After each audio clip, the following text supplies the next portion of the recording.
कल देश और दुनिया में अंतर्राष्ट्रीय योग दिवस भी मनाया जाना है।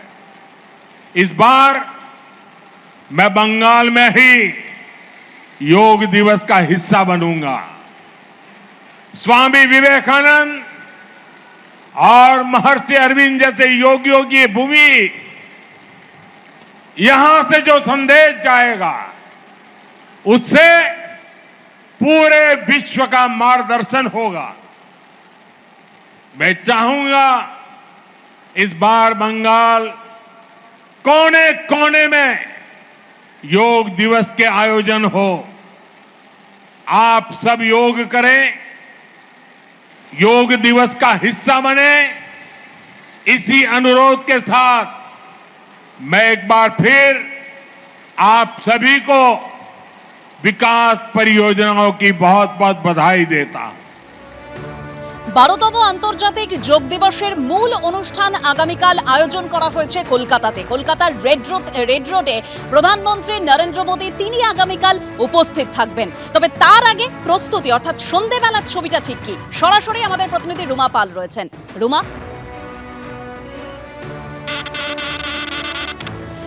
দেখো, প্রধানমন্ত্রী তারকেশ্বরে পশ্চিমবঙ্গ দিবস অনুষ্ঠান শেষে কলকাতায় চলে এসেছেন এবং রেস কোর্সে নামার পরই এই রেড রোড ধরেই কিন্তু লোক বনে গেছে। দেখো, রেড রোড, এই রোডেই কাল সকালবেলা কিন্তু আন্তর্জাতিক যোগ দিবস পালন করা হবে।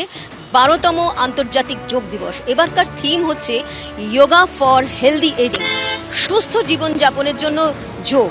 এবং এই কারণেই কিন্তু পুরো দেখতে পাচ্ছ রেড রোড সেজে উঠেছে। তবে যে মূল মঞ্চ যেখানে তৈরি করা হয়েছে সেখানে অবশ্যই প্রোটোকল রয়েছে। সেখানে কিন্তু কারোরই ওখানে কিন্তু প্রবেশের কথা নয়, কারণ ওখানে মূল মঞ্চ তৈরি করা হয়েছে যেখানে প্রধানমন্ত্রী থাকবেন, কাল মুখ্যমন্ত্রী থাকবেন এবং ভিভিআইপিরা থাকবেন।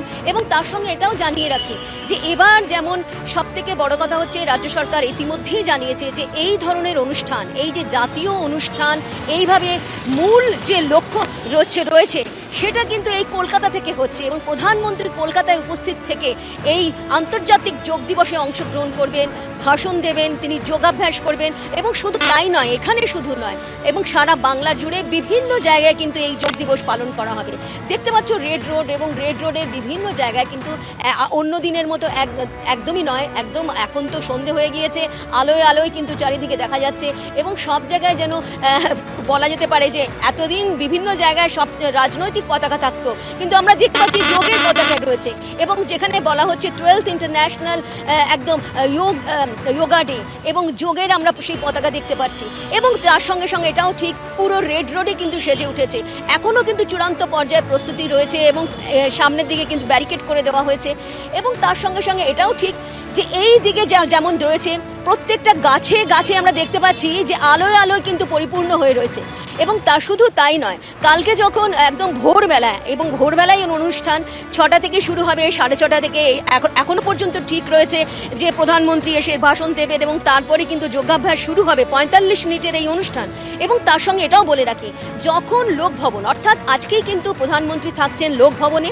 কিছুক্ষণ আগে যেটা বলছিলাম, প্রায় ঘন্টাখানেক আগেই কিন্তু তারকেশ্বর অনুষ্ঠান শেষে তিনি এই রেড রোড ধরেই লোকভবনে প্রবেশ করেছেন।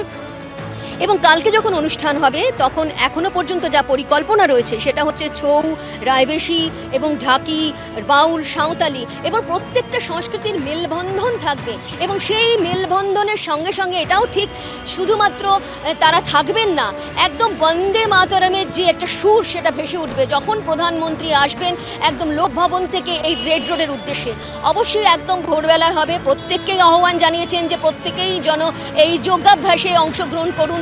এবং তার সাথে সাথে এটাও ঠিক যে 12তম আন্তর্জাতিক যোগ দিবস কলকাতায় হচ্ছে, কলকাতায় মূল কেন্দ্র।